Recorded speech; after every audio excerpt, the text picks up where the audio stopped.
તો મેઘરાજાને બનાવવા માટે સોમનાથમાં પુરોહિતોની પૂજા કરવામાં આવી રહી છે। પ્રાચીન સિદ્ધનાથ મહાદેવ મંદિરમાં પૂજા કરવામાં આવી રહી છે, ત્યારે વરસાદમાં વિલંબ થતા સોમપુરા તીર્થ પુરોહિતો દ્વારા પૂજા અર્ચના કરવામાં આવી। સિદ્ધનાથ મહાદેવને અભિષેક કરવામાં આવ્યો। આદિ અનાદિકાળથી ચાલી આવે છે આ પરંપરા।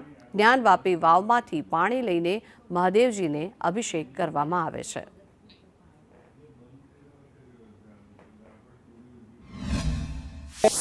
અમારી જે આ પટ્ટી છે અહીંની વેરાવળ પાટણ સોમનાથ અને જે દરિયા પટ્ટી છે એમાં વરસાદનો વિલંબ થયો છે, જેને લઈને અમારી પરંપરા મુજબ અમે આદિ અનાદિકાળથી જ્યારે વરસાદમાં વિલંબ થાય છે ત્યારે સિદ્ધનાથ મહાદેવને પૂજા અભિષેક કરી અને પર્જન્ય પૂજા કરીએ છીએ, જેમાં સિદ્ધનાથ મહાદેવને પાણીથી તરબતર કરી અને મૂંઝવવાના હેતુથી આ એક પૂજા કરવામાં આવે છે। સિદ્ધનાથ મહાદેવમાં આજે અભિષેક અને પૂજા કરીએ છીએ। સોમપુરા બ્રાહ્મણ સમાજ જ્યારે પણ અનાવૃષ્ટિ થાય અથવા તો અલ્પવૃષ્ટિ થાય એ સમયે જનકલ્યાણ માટે વૃષ્ટિ માટે કરી અને આ સતત રુદ્રાભિષેકથી અભિષેક સમાજના લોકો સાથે મળી અને કરે।